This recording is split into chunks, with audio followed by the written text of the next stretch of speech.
Assalamualaikum warahmatullahi wabarakatuh. Selamat sore semuanya. Di sini kami dari kelompok 2 dari kelas analitik dan visualisasi data C. Di sini kami ingin mempresentasikan hasil kerja kami mengenai analisis ketergantungan pelajar atau mahasiswa terhadap media sosial. Sebelum memulai presentasi pada hari ini, kami akan memperkenalkan diri. Yang pertama adalah saya, Aulia Sinta Rahmalia Putri, NIM 2024 10 10 11 22. Selanjutnya, perkenalkan, nama saya Anis Balkisa dengan NIM 2024 10 10 10 45. Perkenalkan, nama saya Billy Azam Kusuma dengan NIM 2024 10 10 87. Dan saya perkenalkan, nama saya Akbar Yakin dengan NIM 2024 10 10 10 94. Baik, next.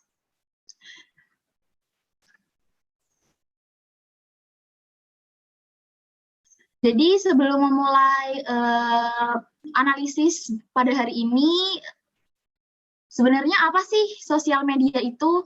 Sosial media merupakan media daring yang digunakan untuk kebutuhan komunikasi jarak jauh atau sebuah proses interaksi antar pengguna satu dengan pengguna lainnya. Jadi, selain itu, media sosial itu juga dapat diartikan sebagai sebuah kelompok aplikasi berbasis internet yang membangun di atas dasar ideologi dan di teknologi web 2.0 yang memungkinkan penciptaan dan pertukaran user generated konten menurut Kaplan dan Heinlein di tahun 2010. Next. Lalu apa aja sih dampak negatif dari penggunaan media sosial? Hal yang dijadikan permasalahan dalam penggunaan media sosial adalah dampak-dampak yang nantinya akan memberikan pengaruh negatif untuk pelajar atau mahasiswa itu sendiri sebagai pengguna utama atau pengguna terbesar dari media sosial. Menurut jurnal penelitian yang berjudul Analisis Penggunaan Media Sosial Terhadap Kejadian Insomnia pada Mahasiswa, hasil yang didapatkan adalah terdapat kolerasi yang lemah antara pengguna media sosial terhadap kejadian insomnia, asalkan pengguna dapat memanajemen waktu dengan baik. Lalu ada penelitian yang berjudul Analisa Kecanduan Media Sosial pada Program Studi Bimbingan Konseling Universitas PGRI Banyuwangi.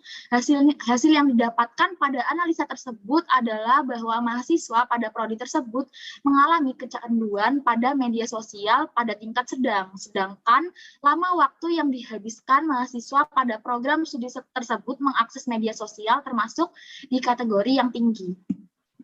Selanjutnya. Baik, selanjutnya di sini saya akan menjelaskan mengenai tujuan penelitian.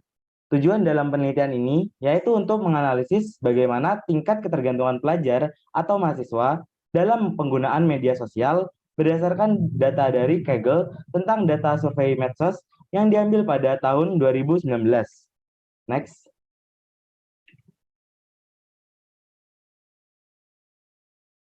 Dan ini merupakan dataset yang kami gunakan untuk melakukan penelitian. Next. Nah, metode. Metode penelitian ini merupakan penelitian dengan metode kuantitatif dengan kategori penelitian jenis deskriptif yang bertujuan untuk mendeskripsikan tingkat kecanduan media sosial pada remaja atau mahasiswa. Teknik pengumpulan informasi yang peneliti gunakan adalah pencarian dataset melalui website yang bernama Kaggle, di mana berdasarkan informasi dari sumber tersebut, data itu dikumpulkan dengan Google Form. Pengambilan sampel dalam penelitian ini menggunakan teknik random sampling yang nantinya menentukan kecanduan media sosial dengan model skala. Random sampling sendiri adalah teknik pengambilan sampel di mana semua individu dalam populasi baik secara sendiri-sendiri ataupun bersama-sama diberi kesempatan yang sama untuk dipilih sebagai anggota sampel. Selanjutnya yaitu pemrosesan data. Pada pemrosesan data ini terdapat 5 proses. Yang pertama yaitu menangani nilai kosong. Pada proses ini, dataset dicat secara vertikal pada semua kolom.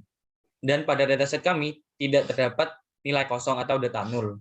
Maka tidak perlu menghapus nilai data kosong. Selanjutnya yaitu pengecekan data duplikat. Pada proses ini yaitu mencari apakah ada data yang terduplikasi dan tidak ada pada dataset kami. Selanjutnya yaitu standarisasi data. Nah, di proses ini kayak ada menyeragamkan nilai data yang ada pada kolom. Nah, setelah itu maka akan dilakukan penyederhanaan nilai. Jadi penyederhanaan ini dilakukan pada kolom jenis kelamin, di mana jenis kelamin yaitu value-nya ada 2, laki-laki dan perempuan. Maka laki-laki diubah angka 1 dan perempuan diubah angka 2. Selanjutnya yaitu proses uji korelasi antar fitur. Di sini dilakukan yaitu mereduksi data dengan menguji korelasi antar fitur. Dan terakhir yaitu mengidentifikasi dan menghapus outlier. Nah, pada proses ini dicari data outlier yang ada pada dataset. Nah, setelah diidentifikasi, maka jika terdapat outlier, maka dihapus outlier tersebut. Baik, selanjutnya. Baik, selanjutnya itu hasil dari pembahasan. Baik. Pada tabel ini disajikan data ketergantungan pelajar atau mahasiswa terhadap media sosial yang ditinjau dari FOMO atau Fear of Missing Out atau perasaan takut karena tidak mengikuti aktivitas tertentu. Secara umum berada pada kategori sedang yaitu sebanyak 38 orang. Nah, kemudian ada kategori sangat tinggi dengan nilai 5 dengan frekuensi 8 orang, sangat rendah dengan frekuensi 14 orang. Selanjutnya yaitu ada pada kategori tinggi dengan frekuensi 23 orang dan 28 orang pada kategori rendah. Hal ini menunjukkan bahwa pelajar atau mahasiswa sering mengakses sosial media dan merasa cemas jika tidak membuka sosial media atau tidak mengikuti aktivitas tertentu. Ciri pelajar atau mahasiswa yang ketergantungan media sosial yaitu penggunaan media sosial secara berlebihan, merasa gelisah ketika tidak mengakses media sosial, meningkatnya toleransi terhadap penggunaan media sosial dan isolasi sosial. Pelajar atau mahasiswa yang memiliki tingkat ketergantungan terhadap media sosial tinggi diakibatkan kepercayaan diri yang rendah pada kehidupan nyata. Nah, sehingga membuat pelajar atau mahasiswa lebih memilih media sosial menjadi tempat mengekspresikan diri. Next.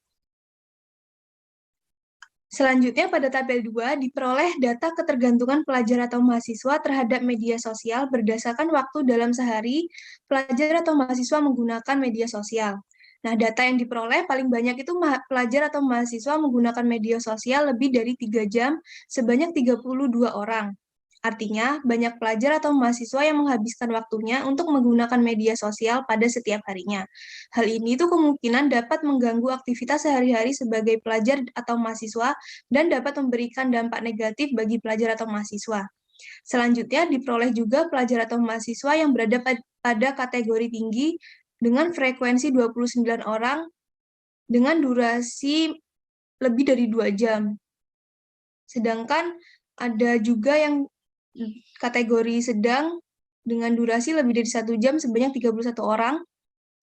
Kategori rendah dengan waktu 31 sampai 60 menit sebanyak 16 orang dan kategori sangat rendah kurang dari 30 menit sebanyak 3 orang. Berdasarkan hasil pengolahan data yang telah dilakukan, ditemukan bahwa cukup banyak pelajar atau mahasiswa yang mengalami ketergantungan media sosial, dan ada kemungkinan terjadinya kenaikan pada setiap kategori ketergantungan pada setiap individu yang memberikan dampak negatif bagi pelajar atau mahasiswa seperti menghambat kegiatan sehari-harinya dalam mengerjakan tugas dan proses belajar pelajar atau mahasiswa tersebut yang akan mengaruhi masa depannya. Selanjutnya. Baik, selanjutnya adalah kesimpulan, di mana semakin tinggi nilai FOMO, maka tingkat ketergantungan pelajar atau mahasiswa terhadap sosial media juga akan semakin tinggi. Hal tersebut juga berbanding lurus dengan melihat lama penggunaan sosial media dalam satu hari, di mana semakin lama penggunaan, maka tingkat ketergantungan juga semakin tinggi. Lalu hasilnya yang didapatkan dari penelitian di atas menunjukkan bahwa lebih dari setengah jumlah pelajar atau mahasiswa dalam data sampel masih termasuk kategori ketergantungan tingkat sedang hingga sangat tinggi. Baik, sekian presentasi dari kelompok kami. Atas kurang dan terbatasnya informasi dan kesalahan, kami mohon maaf. Terima kasih. Wassalamualaikum warahmatullahi wabarakatuh.